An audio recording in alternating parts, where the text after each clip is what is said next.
यार जी हैं आप सब देख रहे हैं इंटरटेनमेंट भोजपुरी जी। आप सबका फिर से स्वागत है यार इंटरटेनमेंट भोजपुरी में। यार यहाँ पे जी हाँ बात यहाँ पे अभी से पहले की, तो वहाँ पे अभी से पहले की क्या बात यहाँ पे 3-4 घंटे पहले यहाँ पे एक सॉन्ग आया है जो कि काफ़ी कमाल का सॉन्ग है वैसे बोले तो। लेकिन यहाँ पे उस सॉन्ग का यहाँ पे क्या बोले, यहाँ पे फैंस का कुछ आता से पता नहीं जो कि बोले तो सॉन्ग के लिए। तो देखो यहाँ पे मैंने आप सबको यहाँ पे सॉन्ग को तो बताया था फिलहाल कि आप वहाँ पे सॉन्ग 7 बजे यहाँ पे रिलीज होने वाला है, जो कि आप लोगों पे DRS रिकॉर्डर से देखने को मिलेगा। जो कि फैंस को अभी तक नहीं पता कि इतना बड़ा सॉन्ग आने वाला था। जो यहाँ पे कुछ तो फैंस वहाँ पे पता होने से कि यहाँ पे सॉन्ग आने वाला था, जो से हमको इस सॉन्ग को कुछ अच्छा खासा यहाँ पे बनाना है। तो सॉन्ग आ चुका, लेकिन फैंस कहाँ पे पता नहीं। मात्र यहाँ पे बताओ यार 3 से 4 घंटे हो चुके अभी तक। यहाँ पे सॉन्ग की बात करें तो सॉन्ग केवल 1 लाख व्यूज यहाँ पे गया है, तो इससे कौन सा बड़ा बात हो सकता है जो कि यहाँ पे फैंस के लिए।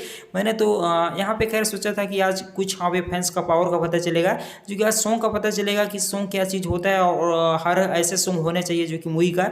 तो फिलहाल इसके बारे में आप सॉन्ग पे क्या कहना चाहते हो दीजिए, मिलता हूँ नेक्स्ट वन।